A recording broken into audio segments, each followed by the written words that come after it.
The problem with nuclear power is that until you reach the final stage and turn all your waste into FICSONIUM, you end up stockpiling nuclear waste that is impossible to sink. And the problem with that statement is that it's totally not true. There is a way to benefit from nuclear power and eliminate all your waste by converting it into plutonium fuel and sinking that instead of using it. But as you'd expect, it comes at a cost. In this video, we will analyze all the alternative ways and the effects of alt recipes on them and comparing the benefits and drawbacks of each one.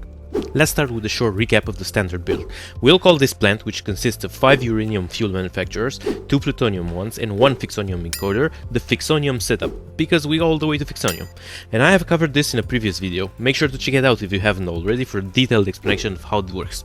But as a summary, you take the waste from your uranium and reprocess it into the next urea fuel until you reach FICSONIUM, which doesn't produce any waste. And to be honest, this is my favorite setup because it's more efficient. And that's great, but the ability to produce FICSONIUM is unlocked pretty late in the game. That means you have to either stockpile waste until you unlock it, or figure out another way to make clean nuclear energy. The good news, while nuclear waste is unsinkable in the awesome sink, nuclear rods luckily are, and albeit a little wasteful, turning waste into plutonium rods and then sinking them is a great way to get rid of it. So to match the power output of the other builds, we need 18 nuclear plants, and to power them all, the setup looks like this. You have 9 manufacturers making uranium fuel rods that are used directly to power nuclear reactors. We need more uranium in this build since our plants will run only on uranium. No fancy priority merger this time, belts straight to the plants. And when the uranium waste comes out, we process it into plutonium rods, just like before. But because we're using almost double the uranium fuel, we need to process double the waste. So in this case, we need 4 manufacturers making 1 plutonium fuel per minute.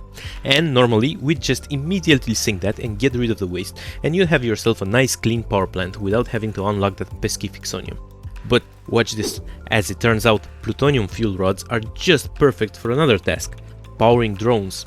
If you use them as fuel for drones or trucks, the waste magically vanishes and they are as clean as any other fuel type. Cool, right? And to not back up the manufacturers, before we fuel the drone ports, we run it through a smart splitter and redirect the overflow to the sink. That way we keep the build nice and clean. Now that we have an alternative to FICSONIUM that is both available sooner and easier to build, why would we even bother making FICSONIUM? Well, let's do some comparisons, shall we? It takes more machines to build this and is likely less efficient in terms of power. But how inefficient is it really?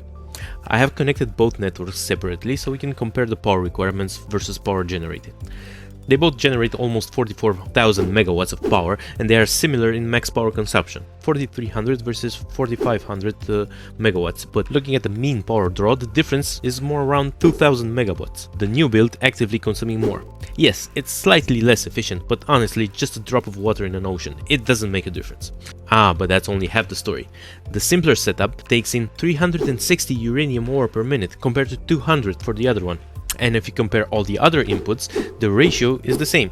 This setup takes in almost double the materials, and some of them are not easy to make. But if that's not an issue for you, you also get the benefit of generating tickets, which is a huge win if you're going for that elusive golden nut trophy. There's also another caveat here. The classic setup takes in 200 ore per minute, which is a bad number. You can't optimize for 240 or 480 or any of the normal production values because it's hard to work the 5 to 2 to 1 ratio, whereas the simple setup is scalable to the uranium ore production. So, now that you know all the facts, it's up to you to decide which way to go. The more important question, how do alt recipes affect these numbers? Thankfully, there's not too many of them, so we can dive deep into the formulas without wasting too much time. Right off the bat, there are no alt recipes for FICSONIUM, so that's one down, and for plutonium, we have 2 recipes. 1. Instant plutonium cell, which eliminates a step in the plutonium fuel process chain, and it sounds good, but it switches the concrete requirement with aluminum casings, which is not ideal. And the energy requirement per fuel unit actually increases a bit. I don't like this recipe, but you can use it if you want. It's honestly pretty neutral. This actually will come in handy a bit later. The second recipe is the plutonium fuel unit. This one's pretty complex. It simplifies the final stage of the plutonium process, but it does replace all the inputs with pressure conversion cubes, which are a nightmare to produce, in my opinion at least. That's why I usually stay away from it if possible. What this recipe also does is produce more plutonium fuel out of less uranium waste, which is a good thing, usually. Unfortunately, it also means that this is horrendous for the other setup, where we actually want to dispose of as much waste as possible and are not using the plutonium fuel anyway.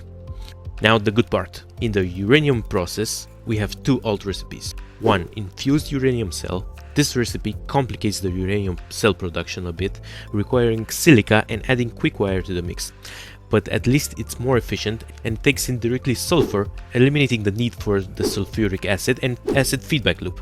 This one's good, you should use it, you get more out of your uranium ore. And the best one, the uranium fuel unit. This one replaces the encased industrial beams with crystal oscillators, adds rotors to the mix, and is a straight up productivity upgrade. Couple the two uranium recipes together and you get a huge productivity boost. But there's a drawback. A massive drawback actually. The ratios just won't add up to a whole number, and that's been driving me crazy.